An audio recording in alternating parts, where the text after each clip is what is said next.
Sometimes when our kids and students are in the middle of a big emotion, it can cause us as the adult to react instead of respond. And underneath that knee-jerk reaction is usually an unmet need. When we focus so much on the needs of our students and our kids, we often forget about our own needs, which is usually in the name of selflessness and martyrdom.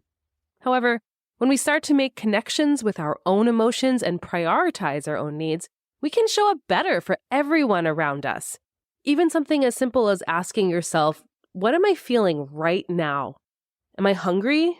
Am I thirsty? Am I tired? We usually can't make rational choices if our basic needs aren't being met. And my guest today talks with me about how we can prioritize ourselves and how to drop the guilt so we can hold space for our kids, especially when they need us most. And we are going through a lot of very practical strategies that you can start today to learn how to respond instead of react. And after the show, go ahead to empowerededucator.com/ebook, where you can download my free book, 24 Ways to Find Calm in Your Busy World. And here you will find 24 ways to feel more ease and joy by noticing the things that are all around you that are usually out of sight. I did all the work for you, and it's yours for free. So download your copy today at empowerededucator.com/ebook. Remember all the passion and vision you had when you first went into teaching?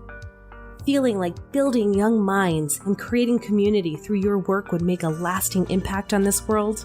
Well, those days may feel like they're behind you now because you're exhausted, stressed, and overwhelmed and frustrated, but I'm here to tell you it doesn't have to be like this. In fact, the love of teaching never really went away, but it absolutely needs transformation. Welcome to the Take Notes podcast. I'm Jen Rafferty, former music teacher, mom of two, and certified emotional intelligence practitioner, and I'm here to light the way for you. In order to create a generational change for our kids, we need to shift the paradigm away from the perpetual stress and overwhelm and into a life of joy and fulfillment. This is Education 2.0, where you become the priority, shift how you live your life, and how you show up both at work and at home. So take a sip of steamy morning coffee and grab your notebook. It's time to take notes. Hello and welcome back to Take Notes. I cannot wait to share our conversation today with Elizabeth Andreyevskiy. She is a stress coach for moms and is the host of Emotionally Healthy Legacy podcast and also a mom of four. She is super passionate about mental health and emotional wellness in motherhood and really helps overwhelmed moms reduce the mental stress so they can respond with patience and calm towards their kids. She teaches proactive ways to be less stressed, prioritizing mom's needs without guilt, and ways to regulate emotions when you're feeling triggered. And I cannot wait to dive into this conversation, Elizabeth, because while some of the people who are listening might not be biological parents, we as teachers certainly use this role that we have and take on this role of parent sometimes to our kids. So I cannot wait to dive in. So thank you so much for being here. I'm so glad to be here. I'm excited for this conversation. Yes. So I would love to know, how did you come to be a stress coach? What was this path that led you here to where you are today? Yeah. So my story started a few years ago when at that time I had 3 kids, and my youngest boy, he was just one of those that you constantly had to keep an eye on. It seemed like he was like a Curious George on steroids. He would constantly get into trouble. And so one of my friends suggested for me to go to counseling, like parenting counseling. I did. And I was introduced to a whole new world of parenting. There's a big shift right now. They talk about it a lot on social media, but it's a gentle parenting approach. I was raised in a traditional type of parenting home, and that's what I was doing with my kids until that point. And I've never heard of gentle parenting before. So this was like the first time I came across it. And it was a lot about allowing our kids to have emotions, but teaching them safe ways to express it, focusing on emotional connection with your kids, therefore cooperation, co-regulation, staying calm when the kids are having emotional outbursts, and I tried a lot implementing it at first, and I kept like I was failing more than I was succeeding. I kept trying to come alongside my kids when they were struggling, but I kept being triggered. I kept feeling like their emotions would suck me into it. I felt so reactive instead of like being calm and patient and present. Around the same time, I ended up buying a course that taught me how to prioritize my needs and take care of myself and without guilt. I ended up getting up in the mornings before my kids and using that time to set myself up for success. I started incorporating healthy habits that would calm my nervous system down, that supported my mental and physical well-being. And I noticed a significant change throughout the day, that I was able to be a lot more calm and grounded. I felt a lot less triggered by my kids. I felt like I had more tolerance room when things weren't going my way. And I was just a lot more patient and able to actually have the mental space and energy to implement the parenting strategies I was learning in counseling. I was kind of thinking about it. I'm like, oh my gosh, more moms need to know this. So many moms feel like they're failing at motherhood because they're reacting, raising their voice, maybe experiencing mom rage. And the root of that is they have unmet needs. They're completely running on empty. They're so exhausted, and all they need is extra support instead of beating themselves up with mom guilt. Wow, that's huge. And I know that that resonates with so many people, especially people who are listening right now, because I think it's even more exponential as moms, but you could even just take away the word mom and say teacher, and really all of that is true. And I want to talk something about unmet needs, something that I talk a lot about in empowered educator spaces is that the most generous thing we can do for other people is take care of ourselves. And I love that how you're saying that when we're feeling reactive, when we're feeling triggered, or we're feeling that rage or that overwhelming emotion, a lot of the root of that comes from our unmet needs. And we often don't think about it in that way. So I'm hoping, can you talk a little bit more about how do we discover some of our unmet needs? Yeah. So with my clients, we start out with the basics, like basic, and we go back to getting enough sleep and eating meals. Why? Because when you're sleep deprived, your brain literally doesn't have the energy to make positive choices. It shifts to the emotional part of the brain, and you're going to be more reactive. Just like when you have a baby and you haven't had a good night's sleep in a while, you're so much more triggered. You're so much more snappy. You're so much more frustrated. And it's not because like you're bad mom or anything. You're just struggling. Your brain literally is focused on your unmet need and has a hard time regulating your emotions. Same thing when you're hungry. You're hangry. Your kids are hangry, right? When they're hungry. They're so much more likely to get into a fight with their sibling. Everything seems to bother them when they're tired and they're hungry. So we oftentimes as moms kind of don't even notice that. Like we'll just get up in the mornings, we go, make breakfast, we drop the kids off, we come home, we rush. We just had one cup of coffee, a handful of gummy bears, and it's 4 p.m. and we're yelling at our kids and not even recognizing that we literally had no food all day long, right? Mm-hmm. And so I always start out with the basics. And I also teach my moms, when you find yourself reacting, and you're getting all frustrated, if at all possible, let's take a moment and take a break and remove yourself from a situation. Yes, if you're driving in the car, that's not possible. But if you're at home with the kids, you're making dinner, everything seems chaotic, you feel like you're getting all tense and frustrated and raising your voice, that's like a sign for you that something's going on. We got to address it. Okay. So you might be overstimulated, right? Like with all the noise and chaos because you haven't had a moment just to breathe. You might be hungry. You might be just exhausted. You might be just pulled in so many different directions at the same time, right? So if you can remove yourself from a situation and tell your kids, hey, I need a minute, 5 minutes, mama needs to take a break and go to the bathroom, go to your room. If you need to turn on screen time for them, I do that with my kids. And I take that, I lay down on my bed, I close my eyes, I take some breath. And so I'm like, okay, what is going on? I'm feeling really overwhelmed right now. What am I feeling overwhelmed? I feel so overstimulated. There's so much noise happening. What is going on? I feel like I've been in a conflict with my husband and I haven't had time to just like process it. It's just all sitting up inside of me. And my kids are like triggering.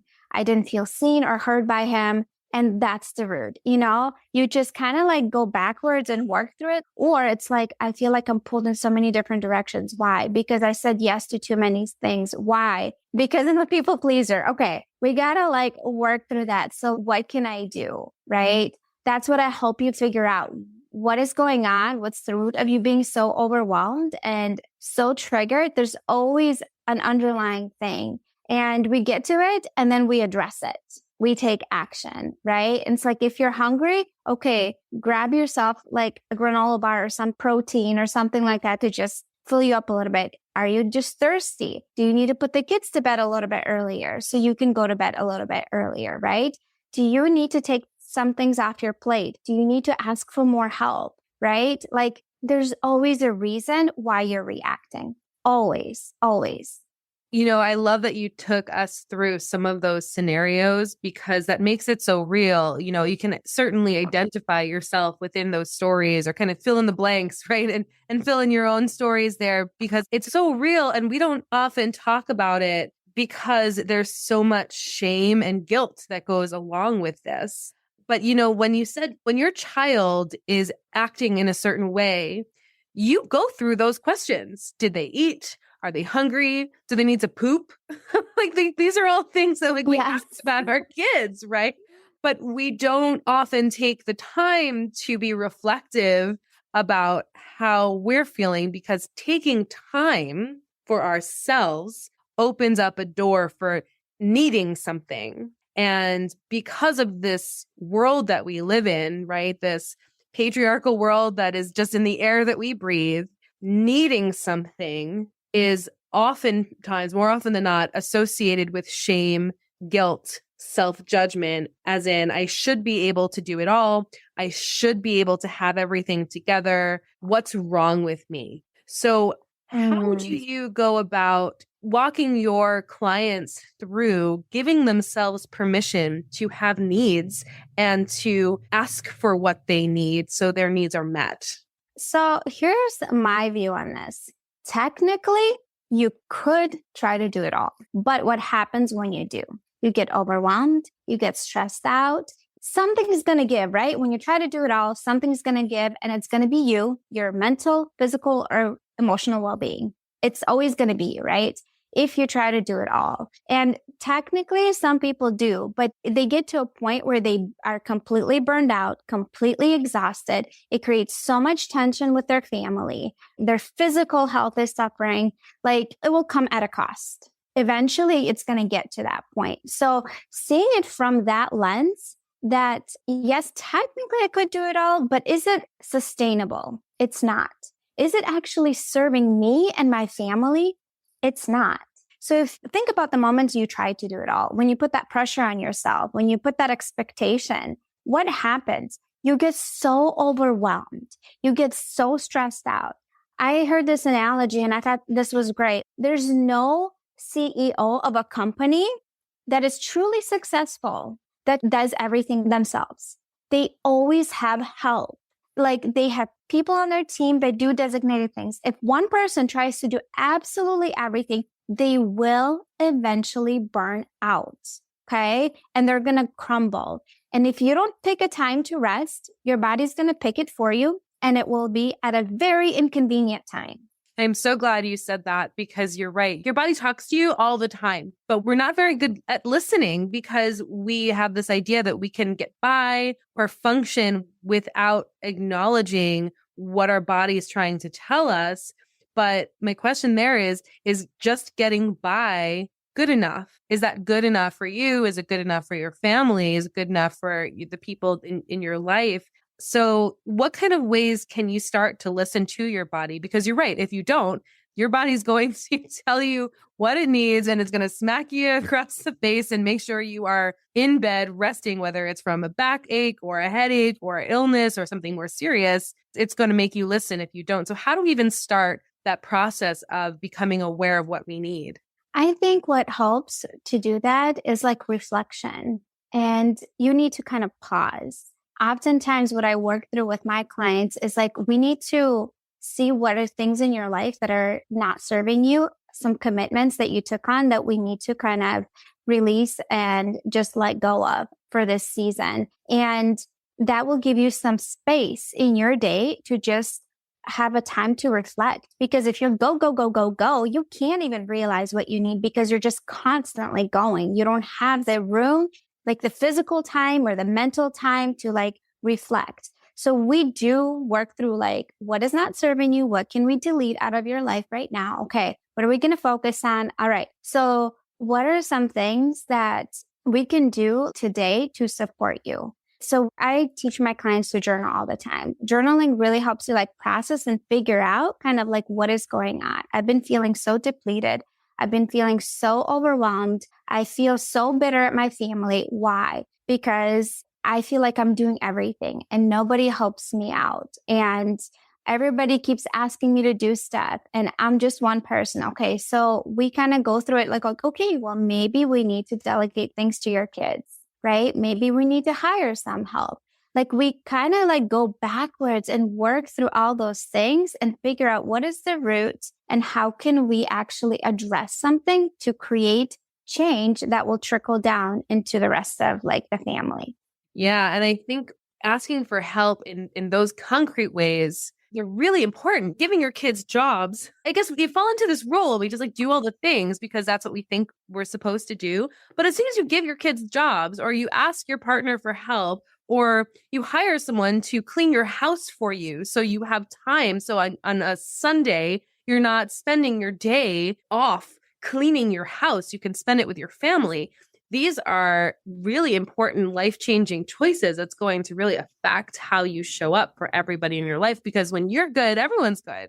Yes, for sure. I think a lot of moms don't realize that when they're struggling and the energy that kind of comes out when you're frustrated and snappy, like it seeps into the rest of the family. Like, have you ever had a day where you're just in a bad mood and it just seems to radiate through the house? And then like everyone's in a bad mood and then everybody's reacting. But what if like you wake up and you feel good, you feel grounded, you feel supported, you feel like calm and peaceful. And even when your kids wake up in a cranky mood, you're able to come alongside them and just share some of that calm with them instead of getting sucked into their energy or like give negative energy to them. And so that's what I teach you. Those are the things that I teach moms to feel supported, to feel grounded, to feel calm. So then the rest of the family benefits from it. It's not just you, it's the rest of the family. And you get to teach your kids so many positive examples, how to prioritize your needs, how to set healthy boundaries and say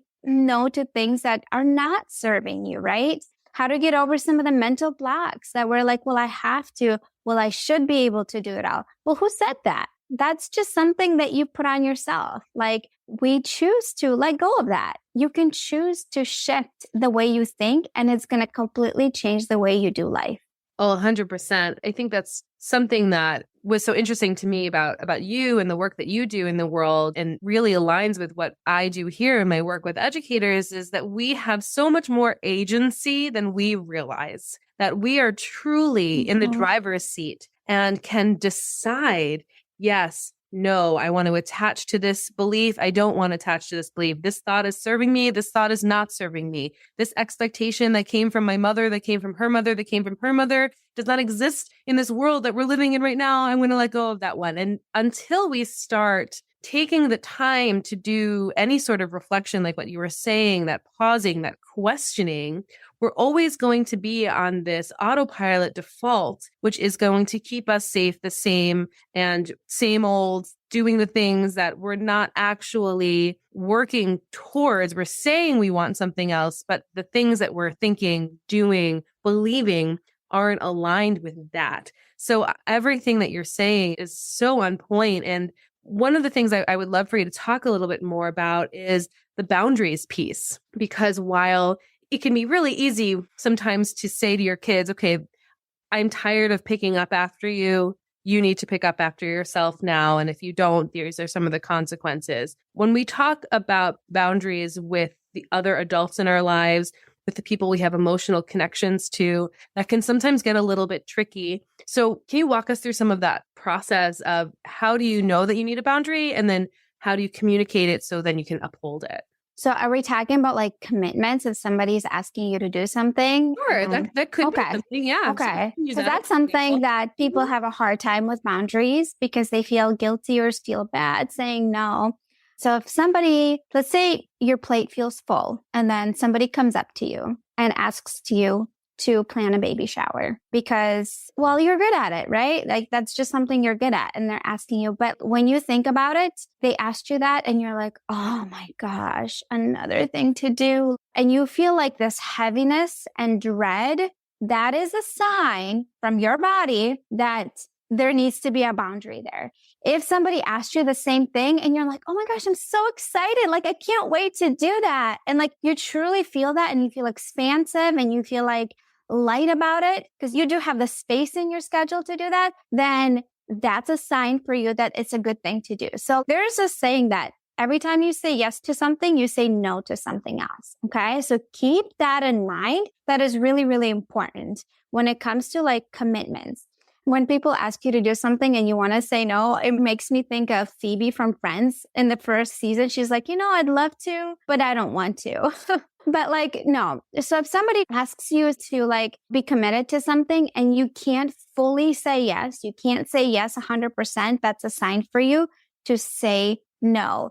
And you can say, thank you for thinking me. I appreciate you asking me at this time. I cannot fully give it the time that it deserves. And that's it. You don't have to explain more. If they try to push it, you say, I appreciate it, but I'm done talking about this topic. It may seem rude, but those people were benefiting from you not having boundaries. If you say to a commitment that you don't fully feel passionate about and that is truly draining you, it's taking time from your family. It's taking time from you to connect with your kids after school. It's taking time from your family dinners, right? It's taking time away from your self-care to actually refill and feel restored so then you can show up to your family. Like I am a person that I have very little commitments and it's on purpose because I know that I get drained quickly with things like that. And whenever somebody asks me something, I need to truly want to say 100% yes. Otherwise, I say no. And it's uncomfortable at first, but the more you practice it, the easier it does get and less uncomfortable, I guess. It's kind of hard. It's uncomfortable to make other people not like you or not be happy with you, especially if you're a people pleaser. That's definitely something that a lot of us, I think, struggle. And that was one of my things that I had to work through. I'm like, I like when people like me. I don't want to disappoint them. But saying no is really, really important. It's really important. Well, you're either putting other people's comfort before your own, or you're deciding, no, my comfort is more important. And the reason that your comfort is more important, not because you love that person any less, because you love them so much that you want to be able to say yes 100%. Because in that scenario, let's say you're planning this party and you're resentful about it. What kind of party are you throwing when you're coming from a place of emotional resentment? So because Exactly. I love you, I need to say no right now because I can't give it 100%. And I'm happy to help you in this way or not. There's so many different things. Mm-hmm. And like you said, you're placing your value in someone else's hands when you want to please them, to affirm your own self-worth. That's where the boundaries become really uncomfortable. But like you said, once you start practicing them, you get so good at this. It gets better with practice. Yes. Every time you start out something like this, it's uncomfortable at first. And there's this quote that I really like. I don't know who said it, but it's like, if you don't prioritize your life, someone else will do it for you. This is your life and you get to live it once, right? It is really important for you to pick what is important and valuable to you, because if you don't, other people will pick it for you. And then that's when you are resentful and bitter and overwhelmed and burn out and stressed out and end up yelling and screaming at your kids because you haven't had any time to yourself and you're completely stretched thin and you feel like a complete failure. Well, let's kind of go backwards. Sometimes it's like people pleasing. We just have to work on that and it's going to take care of everything else, right? 100%. And the good news about all of this is while you might be the person who is causing all of your effects in your life, you are also the solution to making it better. Yes. And that's when that empowerment comes in. When we feel empowered to, again, be in that driver's seat of our own life, that's when you realize like anything's possible. For sure. You get to decide. I love that. I heard this phrase from the influencer that really transformed my life. But she says this phrase, you get to decide. This is your life. I get to decide what I take on, what I say no to, what boundaries I set. I get to decide because this is my life. Okay. And I'm telling your listeners, you get to decide. This is your life. You get to decide what's important to you, what your values are, what really matters to you. And you can create a life around that. It's beautiful. And something else I want to just touch on that you said that it's so important to highlight here is that moment when your body shifts, you know whether or not it's an all-in yes or a no. But when we think about boundaries and communicating, oftentimes we go to our mind, but what's our bigger communicator is actually our body. Because when someone's asking you that thing, we all know what this feels like. You sense that body shift. That's the thing that we need to be listening to, not the justifications in your mind and like, you'll figure it out. And I love this person, so I'm going to make it work. It's your body giving you those messages. And it's finding that time and space to practice listening to your body that's really going to make all the difference. Yeah. And what you said was great. And if you like somebody asks you something like that in person, you feel too uncomfortable, or you freeze and you can't say no. You can say, thanks for thinking of me. I'll think about it and I'll let you know. And then the next day, send them a text message. Thanks for thinking of me. I appreciate it. Right now, I can't commit to it. I can't give it the time that it deserves. That's it. You don't have to explain. And if that person truly loves you and respects you, they're going to respect that answer. They're not going to be pushy. And if they are, they're manipulative. Right? Those are some red flags, right? That need to be addressed. Absolutely. And I love how you created a scenario where you, again, are empowered to create space for yourself because you might not be comfortable just yet saying thank you, but no thank you. There's more of a thanks for thinking of you. Let me think about it. And then you have that time and space to figure out exactly how you're going to communicate this respectful decline of whatever. And the thing about those manipulating conversations when someone's pushing you, oftentimes this comes from within our family, right? When, for example, your mom has had this expectation of you all along, but now here you are as a full-grown adult making a new boundary. Sometimes those family dynamics can be tricky. How do you kind of navigate through that? Yeah. So I think one of the things is like expectation already coming in and knowing that if a person like that, who's maybe a little bit unhealthy emotionally, has been like pushing your boundaries, they will get upset, knowing that they will get upset. The only people that get upset for you setting boundaries are the ones that have been benefiting from you not having any. Okay. So expect that they are going to be upset. Expect that you're going to feel uncomfortable.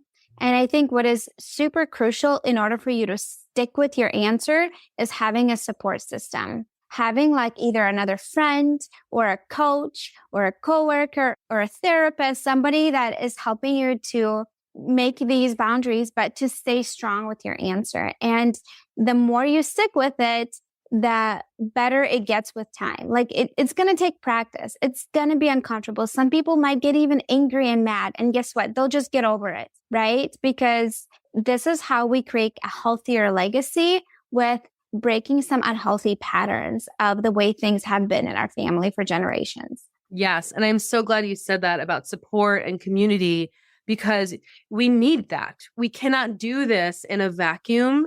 And that's why we have coaches, we have therapists, we have communities like Empowered Educator, like the Creating Healthy Legacy, like what you're creating as well. We have these places and spaces where people who have woken up to their agency don't have to do this by themselves. I say often, you can't read the label from inside the wine bottle. Yes. You need somebody on the other side to just hold up a mirror sometimes. And that is a sign of strength. It is a sign of awareness. It is a sign of acknowledgement of our humanity and how we get through this life through community. So I'm so glad that you said that. I do need to ask, like I just ask everybody at the end of our interviews together, in your world and what you see and your dream for the future of what could be, what is your dream for the future of education?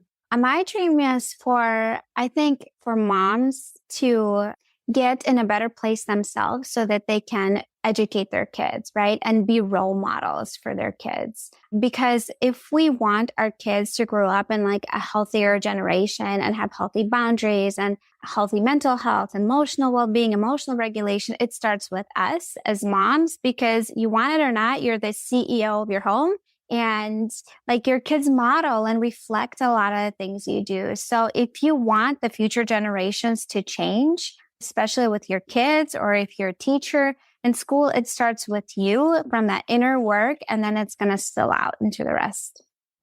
Yes. Yes to all of that. So how can listeners learn more about you, Elizabeth, and learn more about the work that you do in this world? Yeah, so you can follow me along at Emotionally Healthy Legacy at Instagram. That's where I hang out most of the time. I do have a podcast. Also, I give you a lot of helpful support over there, Emotionally Healthy Legacy. And then if you go to my website, on there you can find my course or free stress management call for 30 minutes. We can go through some things that are weighing you down. I can give you some tips and guidance. Or if you're looking for actually one-on-one support and you're ready to implement change and see the change in your life, I do have a one-on-one coaching program. Fantastic. And all of those links will be right in the podcast notes. It'll be super easy for people to learn more about you, Elizabeth. Thank you so much for your time today. Your message is so important, and it's been a true pleasure just talking with you and getting to know you. Oh, thanks for having me. I appreciate it. Well, if you enjoyed today's episode, please make sure you leave a 5-star review, and we'll see you next time on Take Notes.